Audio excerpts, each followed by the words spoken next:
Bom dia, gente. Bom dia a todos que estão aqui presencialmente, a quem nos acompanha online. Meu nome é Lisanda Branco. Eu sou CEO e fundadora da S8 Capital, que é uma empresa de assessoria de investimento voltada para empresas estrangeiras que atuam no Brasil. E sou fundadora também do Grupo Sales, que é um grupo onde a gente investe em sonhos. A gente investe nos sonhos de pessoas. A gente brinca que a gente investe nas pessoas, né? Para ajudar essas pessoas a construir e concretizar os seus sonhos. Então, o Grupo Sales é uma empresa de participações em outras empresas, onde a gente dá esse apoio para que as pessoas possam realizar os sonhos. E hoje a gente vai falar um pouquinho aqui sobre comunicação e negociação, né? Mentalidade para negociações vencedoras. A Raíssa falou muito bem aqui, né, sobre a mente, sobre esse mundo que está cada vez mais tecnológico, cada vez mais a gente usa aqui a inteligência artificial para poder ajudar a gente. Isso é ótimo, isso é super benéfico. Se souber ser usado da forma correta, isso só tem a contribuir para o nosso trabalho, para a nossa evolução, mas somos pessoas e precisamos de pessoas e precisamos saber lidar com as pessoas. Então, eu tive a oportunidade de passar um tempo em Harvard estudando sobre negociação e gerenciamento de conflitos. Isso agregou bastante para mim. Na verdade, eu tenho 17 anos de mercado aí de vendas, já vendi de tudo que vocês imaginarem. Comecei aos 13 anos vendendo Avon no meu bairro, depois fui para a concessionária Honda, depois fui para o mercado de investimento, para a parte de consignado também. E claro que toda vez que a gente tem a oportunidade de aprender um pouco mais, isso só agrega valor para a gente, né? Então a gente começa aqui com essa pergunta: o que é negociação? Né? Negociação é um processo de comunicação entre duas pessoas ou mais com interesses, necessidades e objetivos diferentes. Envolve troca, envolve concessões, envolve a busca por um acordo benéfico para os dois lados. E o sucesso de uma negociação, ela vai depender de preparo, de estratégia e habilidade de comunicação e da mentalidade. Às vezes a gente não pensa que a mentalidade vai ser um fator determinante para o sucesso da nossa negociação. E é. E o que é um erro comum nosso também? A gente pensa que negociar é só a gente sentar na mesa para fechar um acordo, para fazer alguma venda, algo do tipo. E não, gente. A gente negocia o tempo todo. Né? Desde a hora que a gente sai de casa para poder vir aqui, para poder sentar, para ouvir essa palestra, eu tenho certeza que a gente negociou com alguém. Seja com os nossos filhos em casa, para falar: olha, hoje eu não vou levar vocês na escola porque eu vou para um evento. Seja com o marido, seja com o funcionário. Então, a nossa vida é uma grande negociação. Então, essas técnicas, né, e a gente ter a mentalidade correta, ela não serve só para quando a gente está na mesa de negócios, fechando uma venda, fechando um acordo importante. Ela serve para tudo na nossa vida. Para o nosso relacionamento familiar, para o nosso relacionamento nos negócios, para o nosso relacionar com as pessoas. A gente deixou aqui uma reflexão, né? Qual foi a última negociação que você fez? Isso é só para vocês pensarem e ir refletindo aqui sobre essa última negociação enquanto a gente aborda aqui os temas mais relevantes, tá? O que a gente aprende muito em Harvard, né? Os 7 elementos para negociações bem-sucedidas. Acho que a imagem aqui não sei se é do slide, que ela não está um pouco... Está bem clarinho, mas eu vou lendo aqui para vocês. Isso aqui, gente, é a espinha dorsal para uma boa negociação, tá? Talvez esteja um pouquinho claro, mas ali: relacionamento, interesse, opções, legitimidade, alternativas, comunicação e compromisso. Eu vou passar por cada um desses elementos para a gente entender qual é a importância deles dentro de um processo de negociação. Relacionamento. Construa confiança e colaboração. Quando a gente senta para negociar numa mesa e a gente tem a confiança da outra parte, essa negociação ela flui de uma forma muito mais tranquila, né? Se eu falar para vocês pararem agora, fechar os olhos e pensar numa pessoa que poderia falar para vocês, faça um Pix para mim agora de X valor, e vocês fariam sem nem perguntar para que é aquele dinheiro, para que é aquela pessoa. Eu tenho certeza que existe uma pessoa no mundo que vocês fariam na hora, sem questionar. Mas por quê? Né? Ainda mais hoje, nesse mundo aí, tantos golpes, tanta coisa que a gente vê. Porque a gente tem um relacionamento de confiança bem estabelecido com aquela pessoa. Né? E é assim com tudo. A gente pode ver a pessoa pela primeira vez na nossa frente, nunca ver essa pessoa. O primeiro passo é estabelecer uma relação de confiança. E para isso a gente precisa ter uma comunicação clara, tá? Para poder estabelecer essas relações, para ter relações de longo prazo. Eu costumo dizer, a gente não faz negócio uma vez na vida, né? E a gente tem que pensar no futuro. E o mundo dá muitas voltas. Então, às vezes eu sento com uma pessoa hoje, essa pessoa tem uma posição menor, e às vezes eu relevo. Isso acontece, tá, gente? Às vezes a gente que está aqui, a gente que está nessa busca pela evolução, a gente acha que não. Que as negociações, né? Eu tinha muito isso, de achar que não, que todas as negociações eram baseadas, né, na fidelidade das pessoas, no compromisso. Mas a gente vê o tempo todo as pessoas deixando de cumprir aquilo que foi programado, que foi estabelecido. Então, hoje eu posso estar falando com uma pessoa que daí de repente mudou a vida, mudou de empresa, e daqui a pouco ele é um decisor lá fora. Então, todo mundo que a gente sentar para negociar, a gente tem que pensar em construir relações de longo prazo, relações duradouras, relações de confiança, porque a gente não faz negócio só uma vez na vida.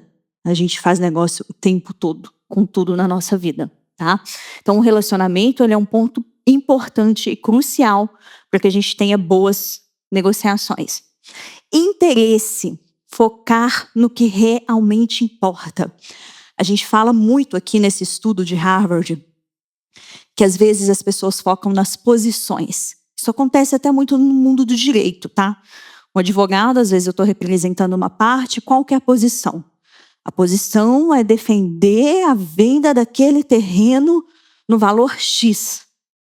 Mas qual que é o interesse por trás dessa posição? Por que aquela pessoa quer vender aquele terreno? Por que daquele valor? Então, muitas vezes a gente senta numa mesa para negociar e a gente não procura saber o que está por trás das posições. Isso é algo muito importante. Isso faz parte também, a gente vai ver aqui pela frente, da escutativa, da gente saber conversar, da gente saber escutar, da gente saber perguntar para outra pessoa por quê. Qual é a real intenção por trás dessa posição? A partir do momento que a gente tem um entendimento sobre os reais interesses, a gente consegue trazer soluções mais assertivas, tá? Depois, a gente tem essa parte das opções. Explore diferentes opções. Quando a gente chega para negociar e a gente já vai apenas com uma opção, a gente fica muito limitado. Então, temos que pensar, né? A gente está aqui no World Creative Day. A gente precisa ser criativo nas nossas negociações. A gente precisa ter a criatividade para pensar em outras opções, em outras soluções, sempre que possam ser benéficas para mim e para o outro. A gente está numa era onde a gente precisa focar mais nos outros também, não pensar só em nós. A gente vai ver isso aqui para frente, mas uma negociação, para ela ser vencedora, ela precisa ter o ganha-ganha. Eu preciso ganhar e o outro precisa ganhar. E a gente tem isso muito enraizado, né, do país que a gente vive, talvez do núcleo familiar, de que uma negociação bem-sucedida é aquela em que a gente sai ganhando e o outro sai perdendo, né?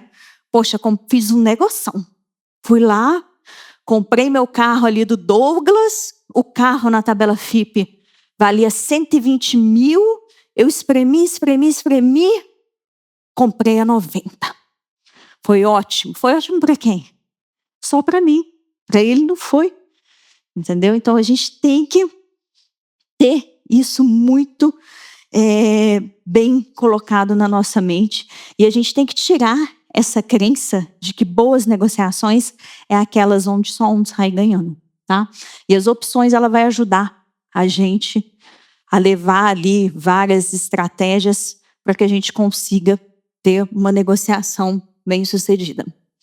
Aí a gente entra no critério da legitimidade, critérios justos. O que é isso? Eu acabei de falar com vocês aqui sobre a tabela FIPE. A tabela FIPE é um critério que vai trazer legitimidade para a gente, vai trazer um parâmetro sobre o preço e o custo daquele bem. Né? Não adianta também a gente querer chegar e falar, poxa, eu vou vender minha empresa para a Vanessa. Aí ela vira e fala, quanto, Lisandra? 1 bi. 1 bilhão. Mas de onde você tirou esse 1 bilhão da sua cabeça? Ah, eu acho que vale 1 bilhão. Mas peraí, vamos fazer um valuation? Vamos ver os números? Vamos ver como que está o caixa da sua empresa? Como que estão as contas? Né? Aí sim, a gente vai ter um critério legítimo para poder estabelecer uma negociação séria. Então, sempre levar critérios de legitimidade, que legitime aquela negociação e que traga embasamento para aquilo que eu estou falando ou colocando para o outro. Alternativas. Tenha sempre um plano B.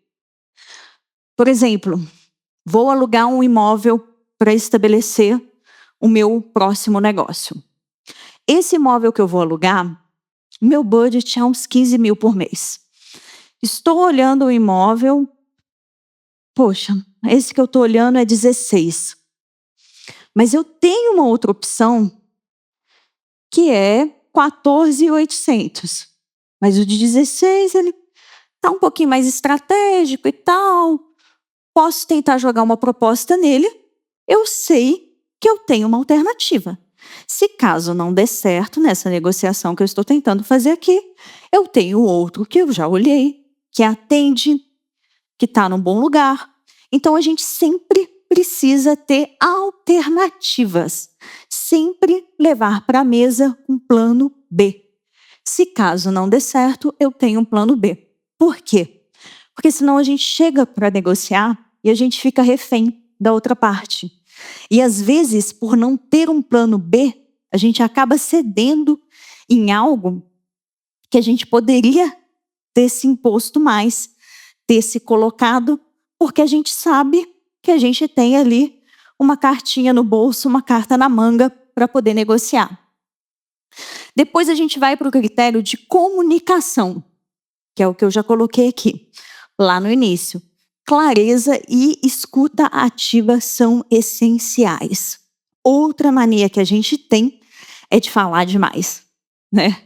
A gente chega falando, mas a gente não se preocupa em ouvir. Gente, ouvir é um tesouro que não pode ser roubado por ladrões. Porque quando a gente escuta, a gente interioriza e a gente tem tudo que a gente precisa para poder agir, para poder tomar atitudes corretas. Então é muito importante que a gente tenha essa atenção no outro, né? Que aí a gente volta lá para a parte dos interesses, lá para a parte de descobrir qual que é o real motivo, a real intenção por trás daquela negociação. Então a gente tem que ficar muito atento nessa questão da clareza e da escutativa. E ser claro. Se a gente é claro numa negociação, não tem por que dar errado depois. Agora, se a gente senta para negociar e se a gente fica omitindo fatos, isso vai dar problema depois. Né? Poxa, beleza, vou comprar essa roupa aqui com a Vanessa e tal. Ah, mas que dia que você vai me entregar? Ah, então, passa lá na loja e tal, não conseguiu ser clara. Aí eu chego lá, poxa, não tenho aqui no estoque. Como não tem? Né? Eu passei por isso agora. Eu estou passando por uma reforma na minha casa, gente. E assim, eu ficava só lembrando de tudo isso aqui. Na hora da entrega, sabe? Na hora de cumprir o prazo, de cumprir o compromisso. Como que as pessoas, elas estão assim, elas não se importam, sabe? Elas querem fazer negócio uma vez, elas querem colocar o dinheiro no bolso e não pensa no pós, não pensa na reputação, não pensa que pode ser, que eu posso indicar, entendeu? Que eu posso fazer uma outra obra lá para frente, eu posso lembrar que foi tudo bem, que aquela pessoa tem condição de me atender de novo. Então, assim, imagina, né? Grávida, obra, e tendo que lidar com tantas coisas ali de fornecedores. Então, a comunicação clara, honesta e a escutativa super crucial para uma negociação. Compromisso, definir acordos realistas e sustentáveis. Aí entra a parte aí também que os nossos queridos advogados adoram, né? Que é colocar no papel, que muitas vezes a gente, né, não define os acordos, passa tempo. Eu não lembro disso, não lembro que isso foi falado. Então a gente precisa definir muito bem quais foram os compromissos estabelecidos naquela negociação. Esses é o pilar, tá? Para uma negociação bem-sucedida. São os elementos que não podem, de maneira nenhuma, faltar numa negociação. E aí eu trouxe outros dilemas aqui, alguns a gente vai ter que passar de uma forma mais rápida, porque a gente não tem tanto tempo aqui. Mas alguns dilemas, né? Flexibilidade versus rigidez. Às vezes eu sou muito flexível, eu mantenho a minha relação, eu fico como aquela pessoa boazinha, mas se a outra pessoa é uma pessoa que se impõe mais, é uma pessoa mais rígida, é uma pessoa que fala mais alto e tal, ela acaba me vencendo e eu acabo perdendo ali alguma coisa nessa negociação porque eu não consigo ter esse equilíbrio.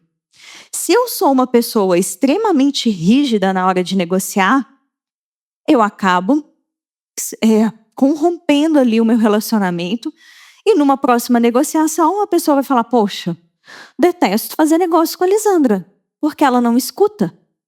Entendeu? Ela não escuta, ela chega, ela se impõe, ela não quer saber do outro, ela só quer ganhar, ela não quer o ganha-ganha. Então a gente tem que ter esse jogo de cintura, né, e saber que bons acordos são aqueles que resistem ao tempo e às mudanças. Então a gente precisa saber ser flexível, saber ser rígido, mas na medida certa, colocar isso na balança, né, para que ninguém passe por cima da gente e que a gente também não seja desrespeitoso com ninguém. Comunicação e emoção. As emoções, elas influenciam nas decisões e nos resultados. Isso aqui, gente, é crucial. Eu adoro falar sobre a mente. Quem me conhece, quem vai nas palestras que eu dou, para mim, a nossa mente, o nosso posicionamento mental, a nossa mentalidade, ela é crucial para tudo na vida. Não só nas negociações. Mas se a gente tem um equilíbrio mental, a gente consegue ter negociações vencedoras, né? Manter a calma, o controle da reação diante dos desafios, usar perguntas para esclarecer mal-entendido, perguntar para o outro por quê, para quê, como, tá? Diferenciar ataque pessoal de discussão sobre interesses. Muitas vezes aí quem está em posições em grandes empresas, conselhos, às vezes o colega ali precisa tomar uma atitude e a gente acaba levando aquilo para o lado pessoal. A gente tem essa mania, né, de tudo, sou eu, é o eu. A gente tem um alto-apreço tão grande que às vezes a gente não sabe diferenciar. A gente acha que é eu, que é a pessoa da Lisandra, que fulano não gostou de mim, não gostou do jeito que eu visto, então está implicando aqui com o meu posicionamento, não está aderindo à minha opinião. Então a gente tem que tirar um pouco esse eu também e ver de fato o que realmente está na mesa para ser negociado. Uma boa negociação é aquela em que ambas as partes saem satisfeitas. É o que a gente vem falando aqui desde o início. Relações de ganha-ganha, tá? Comunicação e relacionamento, chave para bons acordos. Ouvir antes de falar, ser claro, ser objetivo, adaptar a nossa comunicação ao perfil da outra parte. Pergunte e valide a compreensão, se a pessoa, se ela realmente entendeu aquilo que foi colocado, tá? Como você pode melhorar sua escutativa nas negociações? É o que a gente tem falado, né? Vamos parar um pouco e refletir o quanto a gente tem falado nas negociações, o quanto a gente tem se imposto e o quanto a gente tem parado para escutar. Porque quando a gente para escutar, a resposta ela vem. A resposta ela vem do outro. O outro tem todas as respostas que a gente precisa.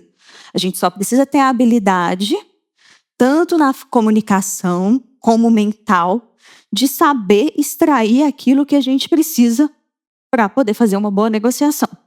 Tá? Como gerar melhores soluções na negociação?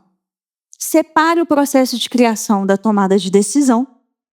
A gente saber criar e a gente saber que a tomada de decisão, talvez ela vai ser muito diferente daquilo que a gente imaginou, da expectativa que a gente criou, mas a gente ter essa habilidade, esse jogo de cintura, para saber que as coisas podem mudar.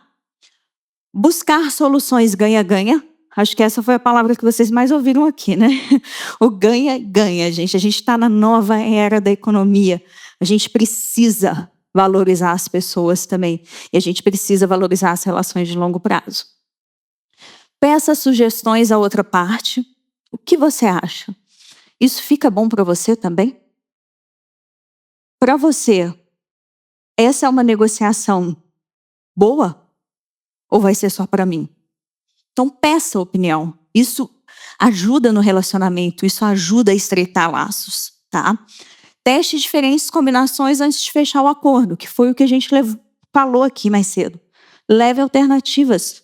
Escute as alternativas do outro também. Como transformar um impasse em oportunidade.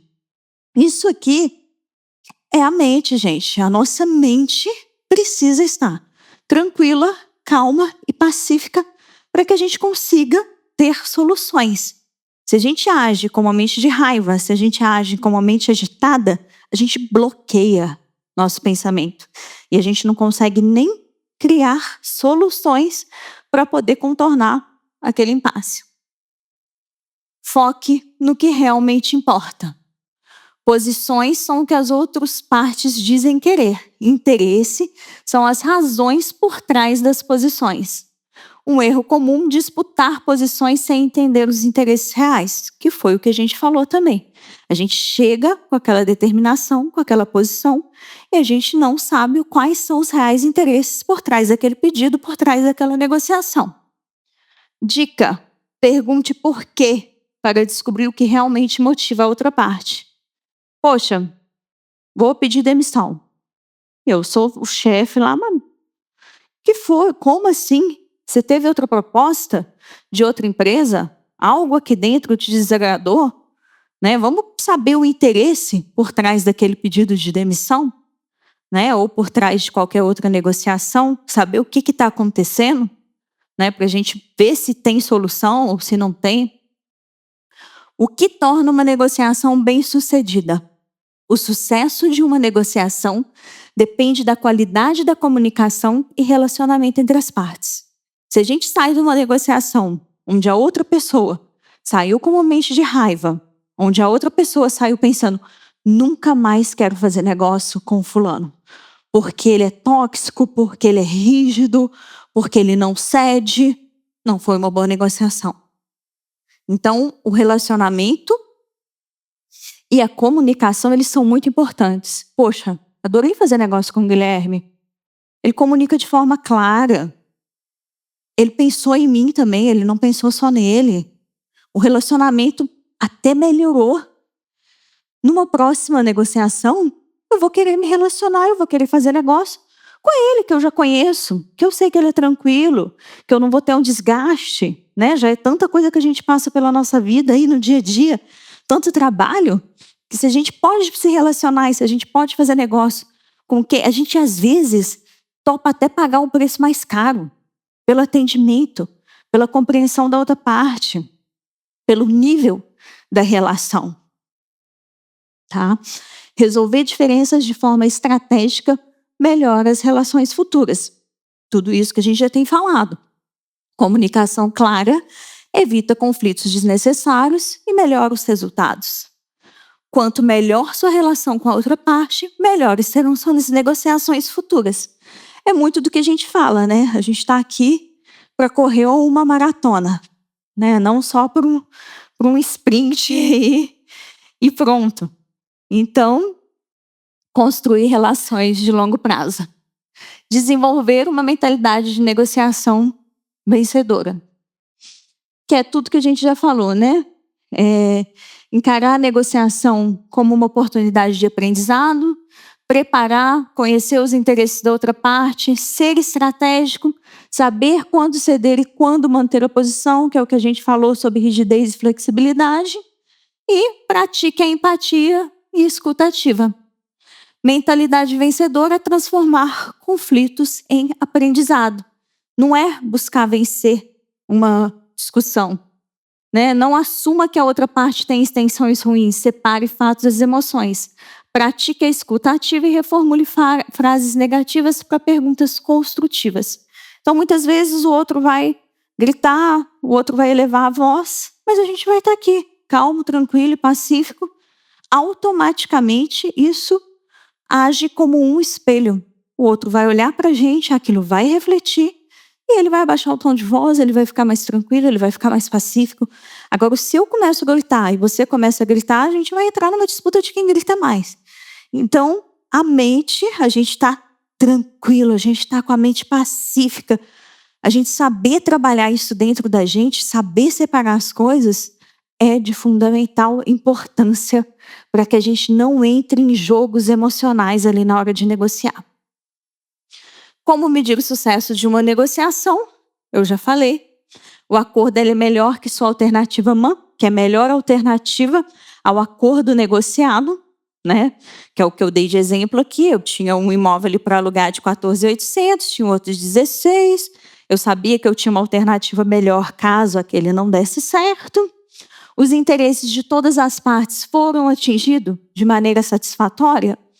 Eu saí com uma boa negociação e o outro saiu com uma boa negociação na mente dele. Ok, tive uma negociação bem-sucedida. Ambas as partes saíram satisfeitas. O relacionamento foi preservado ou fortalecido? Poxa, saí até mais amigo dele, que foi bacana negociar, foi legal. Ele entendeu minha posição? Não. Nunca mais quero ver aquela pessoa na minha vida, porque foi super estressante, foi um desastre, não quero, só de olhar já fico nervosa. Não foi uma negociação bem-sucedida. O processo foi eficiente e legítimo? Cumpriu todos os critérios da negociação que a gente viu lá na frente? Ok, tem uma negociação bem-sucedida. Recomendações para uma negociação bem-sucedida? Voltando no que a gente já falou, perguntar sempre para quê antes de negociar, quais são as reais intenções, entender os interesses por trás da posição, um resumo do que a gente falou, né? Separar pessoas do problema, desenvolver suas alternativas antes de entrar na negociação e comprometer-se com uma comunicação sempre clara e respeitosa.